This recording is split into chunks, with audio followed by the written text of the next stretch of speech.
3 days passed in the cramped transport ship. Lyra learned to eat the tasteless ration bars Marcus kept in storage. She learned that the shower only worked every other day. And she learned about humans. "Your people can survive almost anything," she said, watching Marcus check the ship's systems for the 10th time that day. "That's what the galactic databases say." Marcus grunted. "The databases are kind. What they really mean is we're too stupid to die properly. The Galactic Council quarantined Earth 15 years ago.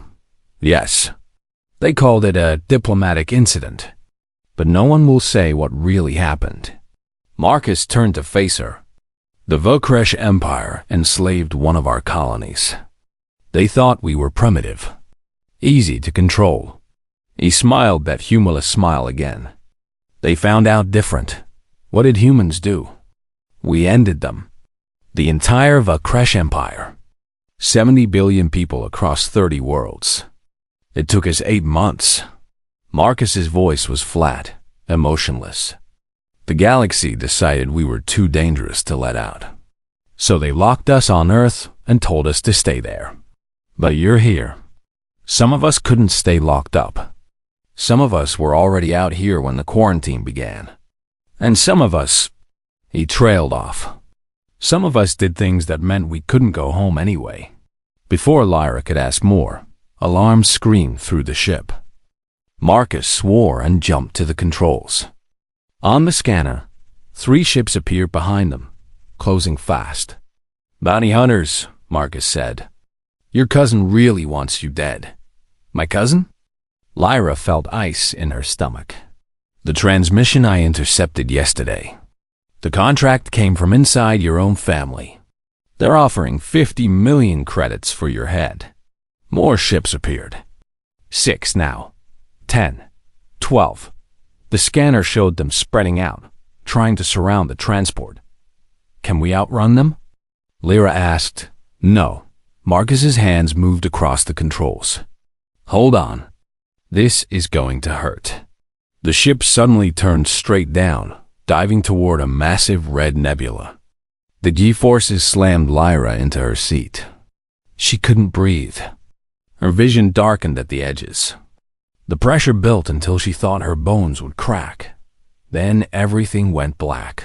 When Lyra woke, her head pounded like drums. They were no longer in space. Through the viewport, she saw sand. Lots of sand. And a gray sky choked with dust. "Where are we?" She groaned.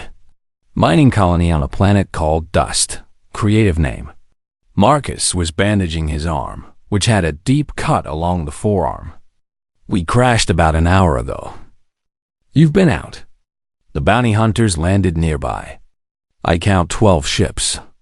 Maybe 60 mercenaries." Lyra sat up fast, then regretted it as her head spun. 60? We need to call for help. Contact the authorities. Princess, I'm a human exile. You're wanted dead by your own family. No authority in this sector is going to help us." Marcus stood and checked a small pistol he'd pulled from somewhere. "The good news is this colony was abandoned 3 years ago. Lots of equipment left behind. Lots of places to hide. What's the bad news? There's 60 of them and 1 of me." "2 of us," Lyra said. Marcus looked at her for a long moment. "Can you shoot?" "I've trained with ceremonial weapons." "That's a no." He handed her a small energy knife. "Stay in the ship. Lock the door after I leave. If anyone comes who isn't me, use that knife and run." "Where are you going?" "To work." Marcus opened the airlock. Hot, dusty air filled the ship. "Remember, Princess, lock the door. Don't open it for anyone but me." He stepped out and disappeared into the dust storm. For the first hour, Lyra heard nothing. She sat in the dark ship, holding the knife with shaking hands. Then the explosion started. The first one shook the ground. Then another. And another. Lyra ran to the viewport and saw fire in the distance. The abandoned mining facility was lighting up like a war zone. She waited, as Marcus had told her to. But as the hours passed, curiosity and fear won out. She had to know what was happening. Lyra left the ship and followed the sounds of combat. The colony was a maze of metal buildings and mining equipment, all covered in red dust. She moved carefully, staying low, trying to see without being seen. What she saw would haunt her forever. Marcus was everywhere and nowhere. She caught glimpses of him moving through the facility like a ghost. He'd set traps using mining explosives. Mercenaries stepped on pressure plates and disappeared in fire. He'd rigged equipment to collapse. A group of bounty hunters walked under a mining crane, and Marcus cut the cable. 10 tons of metal fell on them, but it wasn't just traps. When the mercenaries got smart and started moving carefully, Marcus hunted them directly.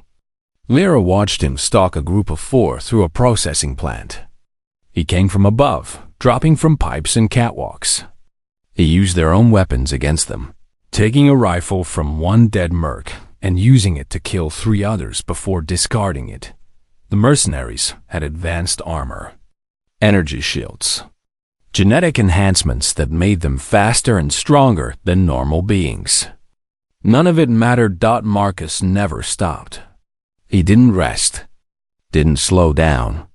When he ran out of ammunition, he used knives. When the knives broke, he used his hands. When a merc shot him in the leg, he bound the wound with a strip of cloth and kept moving. Lyra understood something then that made her blood run cold. This wasn't about skill or training.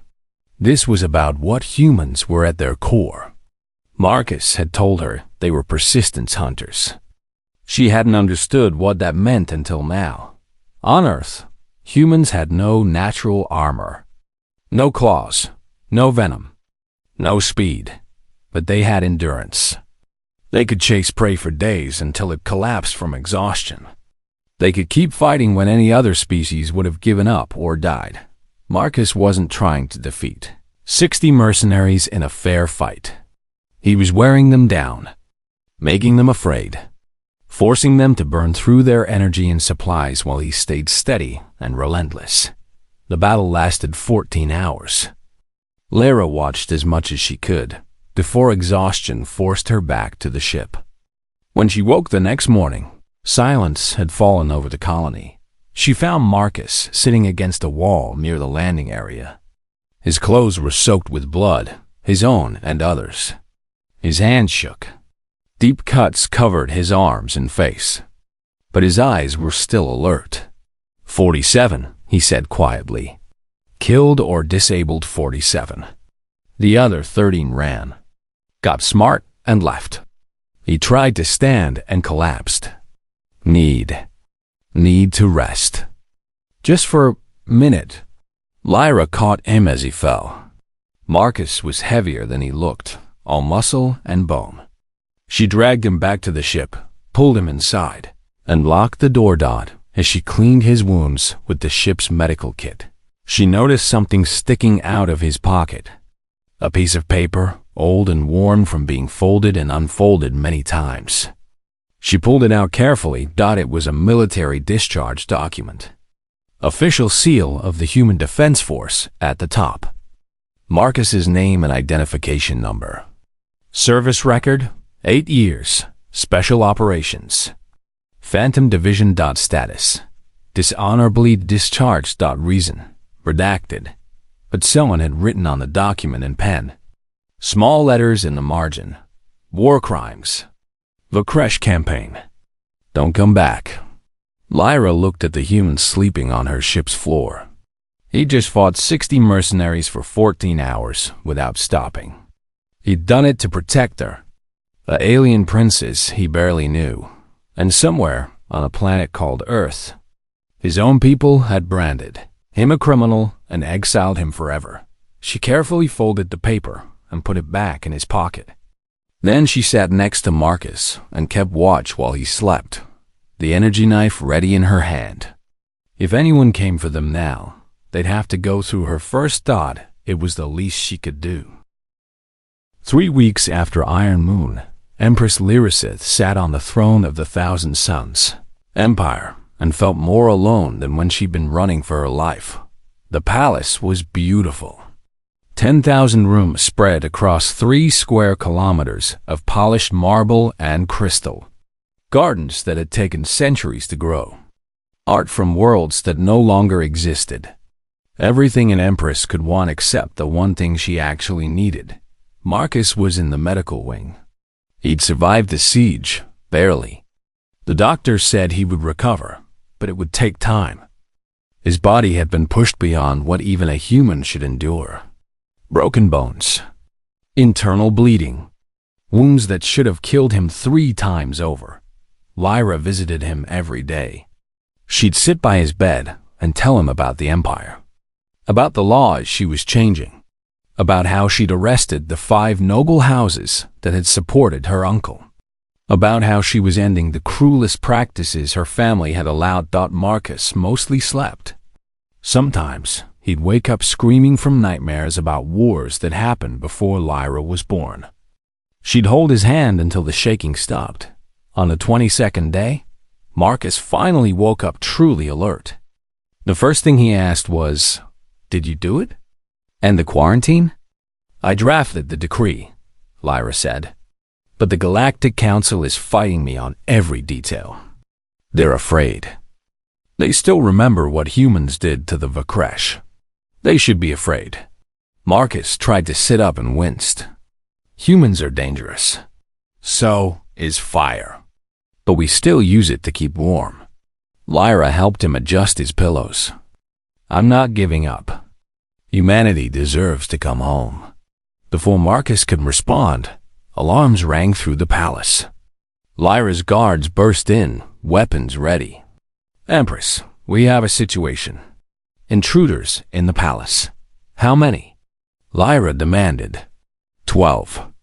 "They've killed 16 guards already. Professional assassins. The best the 5 houses could hire with what's left of their fortunes." Marcus was already trying to get out of bed. "Give me a weapon. You can barely stand," Lyra protested. "Then I'll fight sitting down. I didn't keep you alive this long just to let some hired killers finish the job." But Lyra did something unexpected. She drew her own weapon, an energy blade that hummed with power. "No, Marcus. This time, you stay behind me." "Princess Empress," she corrected. "And I've been training. Remember those human combat techniques you mumbled about in your sleep? I've been practicing." The assassins breached the medical wing minutes later. They were professionals, wearing adaptive camouflage and carrying weapons designed to kill from 100 different ranges. They expected to find a wounded human and a soft princess. What they found was an empress who'd learned to fight like a human. Lyra didn't fight with grace or elegance. She fought dirty. When the first assassin lunged at her, she threw medical equipment at his face and stabbed him while he was distracted. When 2 more came together, she triggered the room's fire suppression system and attacked through the foam cloud. Marcus watched from the bed, a pistol in his lap just in case, but he didn't need it. Lyra was handling herself. She wasn't as skilled as Marcus, wasn't as strong or fast, but she'd learned the most important human lesson: never give up. When an assassin knocked her blade away, she used her fists. When they pushed her against a wall, she used the wall for leverage. When they thought they had her beaten, she'd find one more burst of strength and keep fighting. By the time the palace guards arrived, 6 assassins were down. The other 6 were fleeing.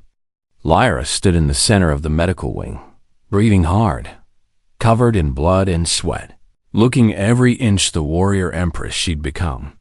Marcus started clapping slowly. "Not bad, princess. You've been paying attention." Lyra wiped blood from her face and grinned. "You're a good teacher, even when you're unconscious." Over the next week, 2 things happened that would change everything. First, a ship arrived from Earth, the first official human diplomatic vessel to leave their solar system in 15 years. They brought news. The quarantine was weakening. The Galactic Council had agreed to limited travel. Humanity could send ambassadors, traders, scholars, and they brought something else. A pardon for Marcus Webb, signed by the Human Defense Force Command. His war crimes were forgiven. He was free to come home. They also brought a message, encrypted for Marcus's eyes only. When Lyra watched him read it, she saw his hands shake. "What is it?" she asked. "My daughter, Sarah. She's sick. Some kind of genetic disorder that Earth's doctors can't cure. But there's treatment available off-world, in the Empire. If I bring her here," he looked at Lyra. "If I bring her here, will you help her?"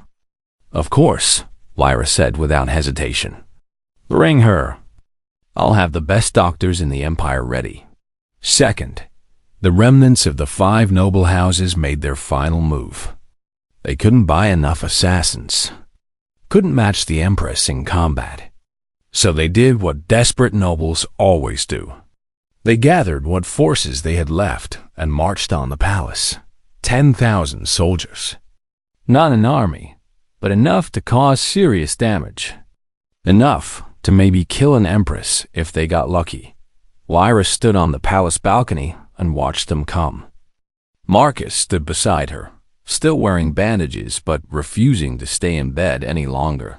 "You could negotiate," Marcus said. "Offer them exile instead of execution. End this without more bloodshed." "I could," Lyra agreed.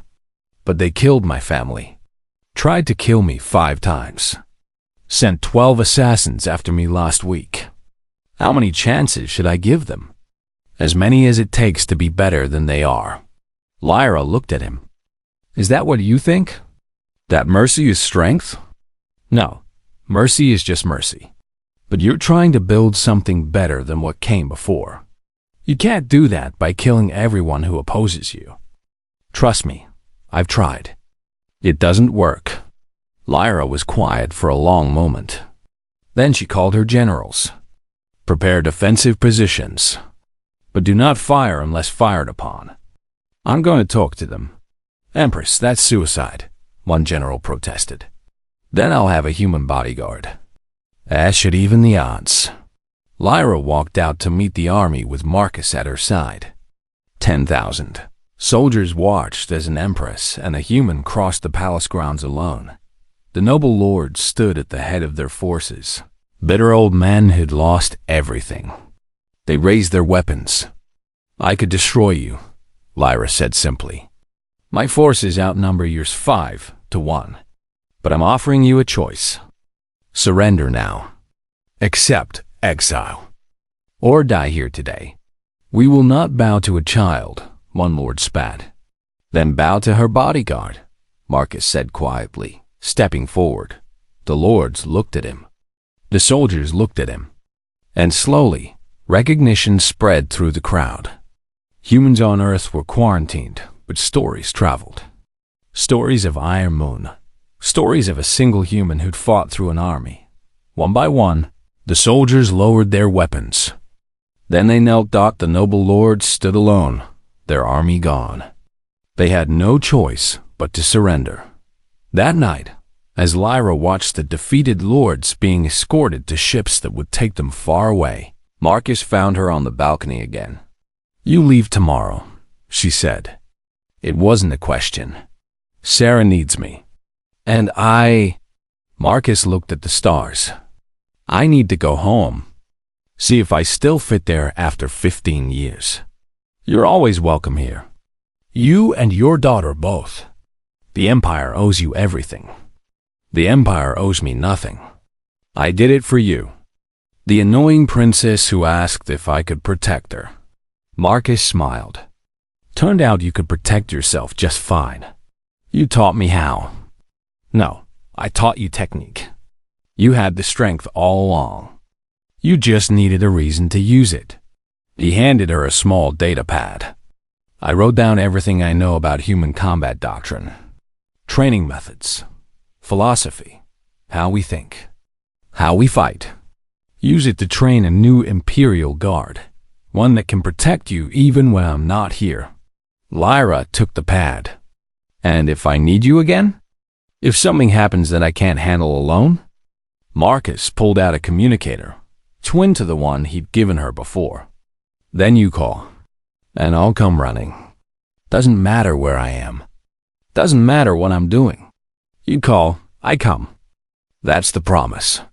They stood in silence, looking at the city below. The empire stretched beyond it, 10,000 worlds under one rule. All because a princess asked a human if he could protect her, and he'd said yes. The next morning, Marcus's ship lifted off from the palace landing pad. Lyra watched it go, wearing the crown that had cost so much blood to claim. Around her stood the first human-trained Imperial guards. Men and women from a dozen species who'd learned to fight like Earth's apex predators. Inside Marcus's ship, he looked at a picture of a teenage girl with his eyes and her mother's smile. Sarah, his daughter. After 15 years of exile, he was finally going home. The ship jumped to hyperspace, heading for Earth. Behind it, an empress ruled an empire with human wisdom and alien strength. And in both places, they knew something the rest of the galaxy was just beginning to understand. Humans weren't dangerous because they were strong or fast or clever. They were dangerous because they never abandoned the people they cared about. Marcus had proven that. And now Lyra would prove it too, every day for the rest of her rule. Somewhere in deep space, a communication satellite received a message. It was a decree from Empress Lyrasith, broadcast to every world in the Empire and beyond. By imperial decree, the quarantine of humanity is hereby ended. All humans are free to travel the Empire as citizens with full rights and protections. We were taught to fear them, but I have learned a better lesson. Fear is the enemy. Hope is the weapon. Iron Moon Station appeared on their scanners like a steel flower blooming in space. It was massive, built over 3 centuries to serve as neutral ground, where the galaxy's conflicts could be solved with words instead of weapons. Beautiful towers reached toward the stars. Gardens filled with plants from 1,000 worlds. And at its heart, the Grand Council chambers where empires rose and fell. Between their ship and the station, 200 warships formed the blockade. The combined fleets of 5 noble houses, all loyal to Emperor Calvoth, all waiting for Princess Lyrasith. 50,000 soldiers on those ships, Marcus said, studying the scanner data.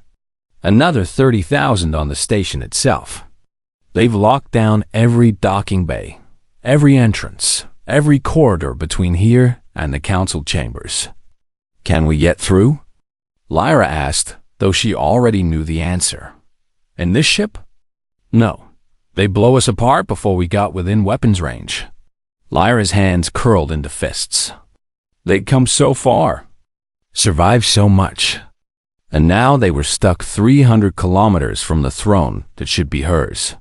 There is one way, Marcus said slowly. Tell me. The station has maintenance airlocks. Small hatches used by repair crews. They're scattered all over the exterior, and they're designed to be accessed without docking clearance. Emergency protocol. He pulled up a schematic of the station. I get in through one of these hatches. Work my way to the council chambers. Clear a path for you. Alone? Through 30,000 soldiers? It's what I do best, Princess. No. Lyra stood. I won't let you do that. It's suicide. Marcus looked at her, and for the first time since she'd met him, he smiled. Really smiled. It made him look younger, almost human, in a way that wasn't about species, but about being alive. I appreciate that. But we're out of choices. He began pulling on a dark suit of armor he'd taken from the bounty hunters on Dust. Besides, I'm good at not dying. It's like a hobby. Marcus, listen to me. He took her by the shoulders, gentle but firm. I'm going to tell you something about humans that the databases don't mention. We're at our most dangerous when we're alone. When we're fighting for something we believe in. When we decide that one life can change everything. I don't understand. You will, when you're Empress. He handed her a small device. This is a tracker. It'll show you my position. When I reach the council chambers, I'll send you a signal. Then you fly straight to the main docking bay and run like hell. Don't stop. Don't look back.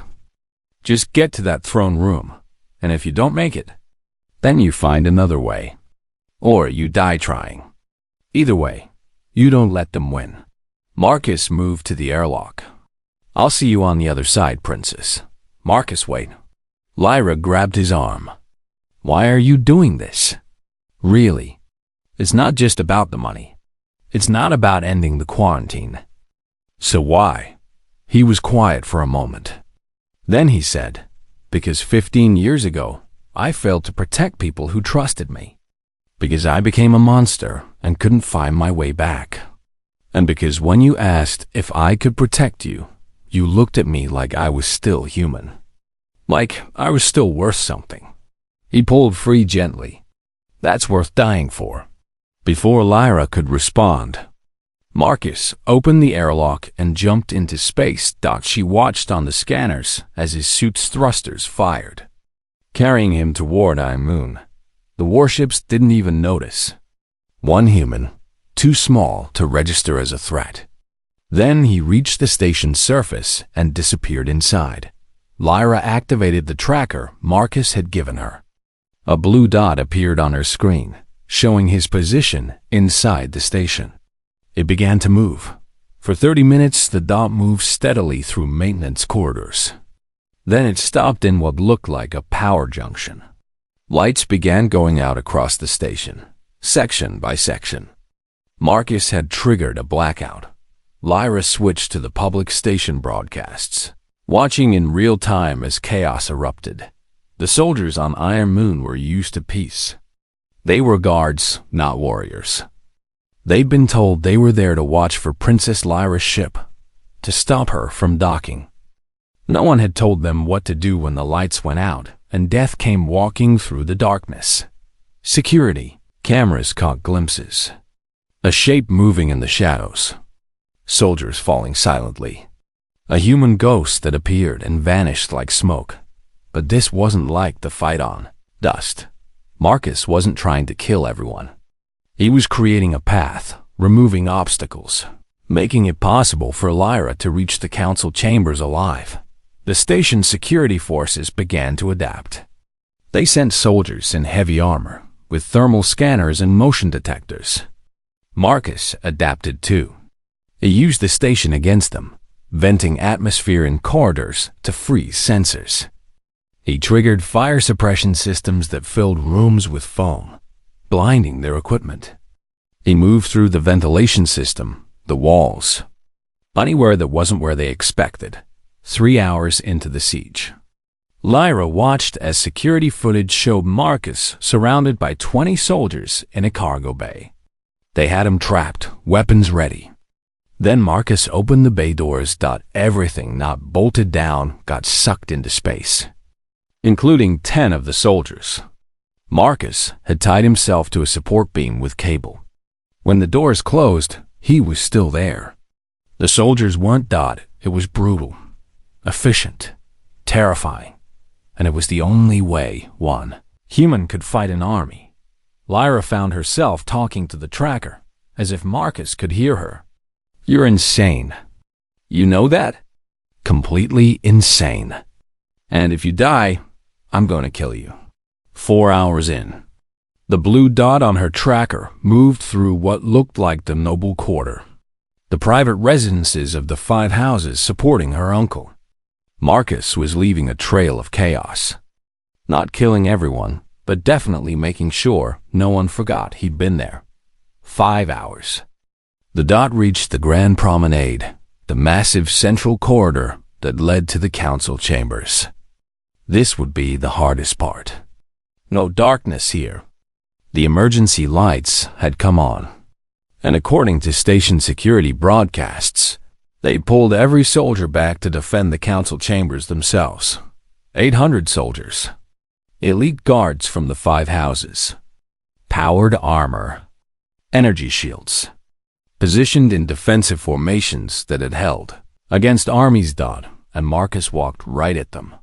Lyra watched the security footage with her heart in her throat.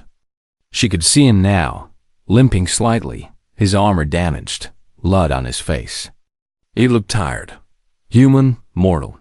The soldiers opened fire. Energy weapons lit up the promenade like a festival. Marcus dove behind a pillar, but there was nowhere to go. Nowhere to hide. 800 soldiers slowly advancing, covering every angle. Then Lyra noticed something. The tracker showed Marcus's position, but it also showed something else. Heat signatures. Dozens of them, moving behind the soldiers. Coming from the ventilation system. From maintenance corridors. From everywhere. Oh, Lyra breathed. Oh, you clever, brilliant human. Marcus hadn't been alone. All those hours moving through the station, he'd been freeing people. The maintenance workers. The civilian staff. The humans stuck on Iron Moon. Exiles like him. People who couldn't go home. And now they were angry. The fight that followed lasted 40 minutes. It wasn't graceful or pretty. The human exiles didn't have powered armor or energy shields. But they had surprise. They had desperation. And they had learned from the best. When it ended, the corridor to the council chambers was clear. Lyra's communicator chimed. Marcus's voice, rough with pain. The door's open, princess. Time to claim your throne. Make it count. Lyra fired up the ship's engines and flew straight at the main docking bay. Warships moved to intercept, but they were too slow. She crashed through the bay doors and landed hard, the ship scraping across the deck with a sound like screaming metal. She ran, past shocked guards, past the nobles who'd thought she was dead, past the bodies and the blood and the signs of Marcus's passage. The council chamber's doors stood open. Inside, the Grand Council waited, old beings from a dozen species who'd witnessed centuries of history. Her uncle stood there too, wearing the crown that should have been her mother's. Lyra walked in, her torn dress replaced with armor she'd taken from a fallen guard, blood on her hands. Her hair wild from the wind of space. I am Princess Lyra Sith of the Thousand Suns Empire, she said, her voice echoing through the chamber. I claim the throne by right of succession. I demand recognition under galactic law. Her uncle started to speak, but the Grand Council silenced him with a gesture. The eldest, a being older than some stars, looked at Lyra with eyes that had seen everything. You have reached us through trial of blood and fire. You have passed through an army. By what right do you claim this throne? By the right of survival, Lyra said. By the right of strength. And by the right of the human who lies bleeding in your corridors because he believed I was worth saving. The council conferred in their ancient language. Finally, the eldest spoke. We recognize Princess Lyra Sith as Empress of the Thousand Suns. Let no one dispute this claim. Her uncle screamed in rage, but the council guards took him. It was over. Lyra collapsed to her knees, the weight of everything finally hitting her. She was Empress. She'd won, but outside in the corridors, Marcus still lay bleeding. And she had promises to keep. Princess Lyra Sith ran through the gleaming corridors of Zephyra Prime Station, her royal gown torn and stained with blood that wasn't hers. Behind her, she could hear the heavy footsteps of the Krell assassins. Her breathing came in sharp gasps, and her legs burned with exhaustion. The diplomatic summit had been a trap. She understood that now. While the other royal families smiled and made their speeches, someone had paid the Krell to end her life. Her guards were dead. All 12 of them, cut down in seconds by the reptilian warriors who feared nothing in the galaxy. Lyra turned a corner and slammed into a security door. Her fingers pressed against the control panel, but red lights flashed. Access denied. She was in the restricted human section now, the part of the station where the quarantined species lived and worked. No, no, no, she whispered, trying the door again. The footsteps grew louder. A voice spoke behind her, calm and tired. That door's locked. Has been for 3 months. Lyra spun around. A human stood there, wearing dirty coveralls marked with grease and oil. He was tall but not unusually so, with short dark hair and eyes that seemed much older than his face. A name tag on his chest read, Marcus Webb, Maintenance. Please, Lyra said, her voice desperate. They're coming. The Krell. They'll kill me. Marcus tilted his head, listening. Even Lyra could hear them now, the clicking sounds the Krell made when they hunted. 3 of them, maybe 4, moving fast through the corridor. How much? Marcus asked. What? Lyra blinked in confusion. How much are you offering? You're clearly royalty. That dress costs more than I'll make in 10 years. So, how much to keep you alive? Lyra's mind raced. 10 million credits. 20. 50. I'll give you whatever you want. Just please, stay behind me, Marcus said. His voice suddenly different, colder. And don't look if you don't want nightmares. 4 Krell warriors rounded the corner. They were massive creatures, over 7 feet tall, with scales like armor and claws that could rip through steel. Their eyes locked onto Lyra, and they hissed with pleasure. Krell loved to hunt down Marcus stepped in front of the princess.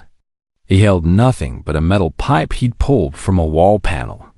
Against creatures bred for war, he looked like a child with a stick. The first Krell charged. What happened next took 8 seconds, but Lyra would remember every detail for the rest of her life. Marcus moved. Not fast like the wind, but with a precision that seemed impossible. He sidestepped the Krell's claws and brought the pipe down on the creature's knee joint. The crack echoed through the corridor. As the Krell fell, Marcus drove the pipe through its eye socket. The second Krell attacked from the side. Marcus grabbed its arm, twisted, and used the creature's own momentum to slam it face first into the wall. Once, twice, 3 times. The wall dented. The Krell stopped moving. The third and fourth came together, learning from their fallen brothers. They tried to surround Marcus, but he backed into the narrow corridor where they couldn't flank him. When one lunged, Marcus jammed the pipe into its throat and pushed. The Krell thrashed, its claws tearing at Marcus's arm, but the human didn't even flinch. He held the pipe steady until the creature stopped moving. The last Krell hesitated. Marcus stared at it, blood running down his arm, his expression completely calm. The Krell, a warrior bred without fear, took a step backward. Smart, Marcus said. Then he threw the pipe. It spun through the air and caught the Krell in the center of its chest. The creature fell, and Marcus walked over to finish it. Lyra had watched the entire thing. She couldn't help it. Now she pressed against the wall, shaking. Krell were apex predators. They conquered planets. 3 of them could slaughter 100 soldiers. And this human, this maintenance worker, had killed 4 of them in seconds. Marcus wiped his hands on his coveralls and looked at her. Can you run? Lyra nodded, not trusting her voice. Good. We need to get off this station before their friends arrive. He led her through maintenance tunnels she didn't know existed. They moved quickly, Marcus navigating without hesitation.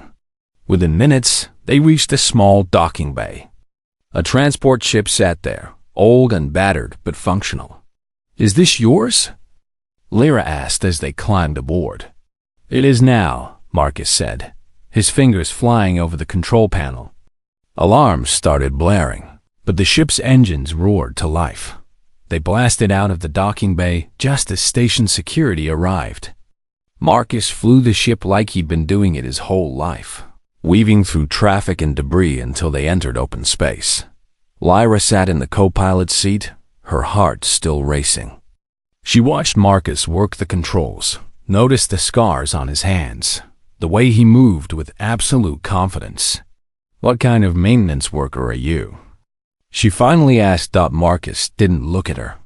His eyes stayed on the flight path ahead. "The kind that knows how to fix things." "You killed 4 Krell warriors with a metal pipe." "Yes, Krell are some of the most dangerous creatures in the galaxy. I know." "So, what are you really?" Marcus was quiet for a long moment. Stars streaked past the viewport as they accelerated. Finally, he spoke, his voice soft and tired. "Humans don't have maintenance workers in deep space, Princess. We're a quarantined species. Every human out here, beyond Earth's solar system, is here because we can't go home. We're exiles, criminals, soldiers who did things our people want to forget." He turned to look at her then, and Lyra saw something in his eyes that made her understand why the galaxy had locked humanity away. "We're not maintenance workers," Marcus said. "We're survivors. And survival is the one thing humans are very, very good at." Lyra swallowed hard. She had hired this human to protect her, offering him money she wasn't sure she could even pay now that her family was trying to kill her. But looking at Marcus, at the calm way he sat covered in crow blood, she wondered what she had really brought into her life. "Where are we going?" she asked. "Somewhere safe," Marcus said. "Or as safe as anywhere gets when Krell death commandos are hunting you. You should rest, Princess. It's a long flight. Will they follow us?" Marcus smiled, but there was no humor in it. "Oh yes, they'll follow. Krell never stop hunting once they have a target. But that's okay." "Why is that okay?" "Because," Marcus said, turning back to the controls, "neither do humans." Marcus slept for 26 hours. Lyra kept watch, checking the scanners for any signs of the bounty hunters returning. None came.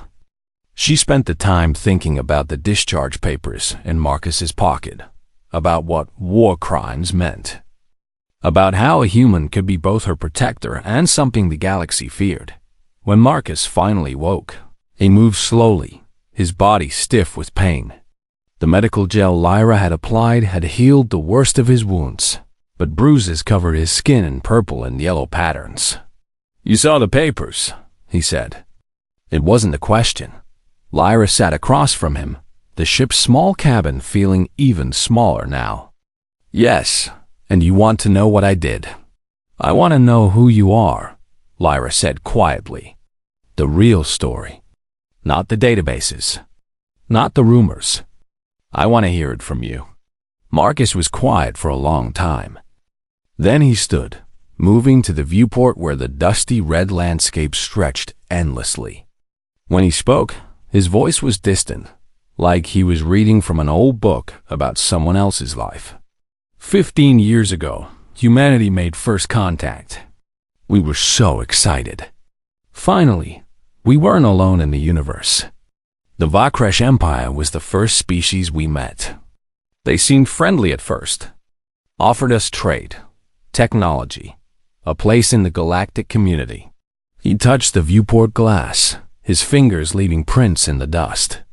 They visited our colonies, studied us.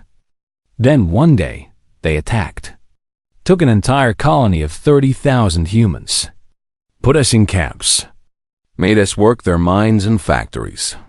They thought we were primitive, weak, easy to control. What did they use to control you? Fear, pain. They killed anyone who resisted. Made examples of them. Marcus's voice grew harder. But here's the thing about humans, Princess. We don't have predators on Earth. Do you know why? Because we killed them all. Every single species that tried to hunt us. It took us thousands of years, but we made ourselves the apex predator of our world. He turned to face her. The Vakresh thought they could make us afraid. But humans have something else built into us. Something that happens when we're pushed too far. We don't break. We burn. The war, Lyra said. Earth's governments tried diplomacy first. The Galactic Council told us to be patient. Follow the proper channels. But while they talked, our people died. Marcus sat down heavily. So we stopped asking permission.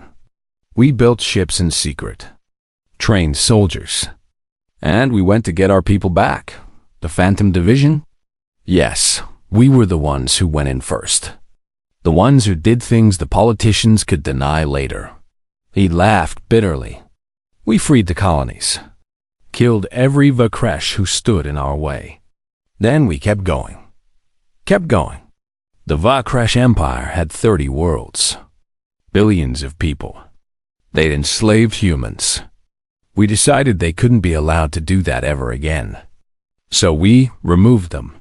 Lyra felt cold. You committed genocide. The galaxy calls it that. We called it justice. Humanity calls it making sure it never happens again. Marcus looked at his hands. I personally killed 4,000 Vakresh. Maybe more. I stopped counting. When the war ended, the Galactic Council demanded trials. Earth gave them the Phantom Division, scapegoats. They discharged us and left us out here. They abandoned you. They protected Earth. The Council wanted to quarantine the whole species or wipe us out. Earth's government gave them us instead. Sacrificed a few thousand soldiers to save billions. He smiled without humor. Smart politics. Lyra stood and moved to sit beside him. Outside, the red dust swirled in endless patterns. I understand now. Why you fight the way you do. Why you never stop. Do you? Marcus looked at her. Because I'm not sure I do anymore. I've been out here for 15 years, Princess.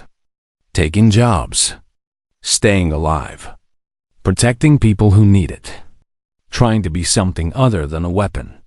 But then you asked if I could protect you, and I became exactly what I was before. You saved my life. Multiple times.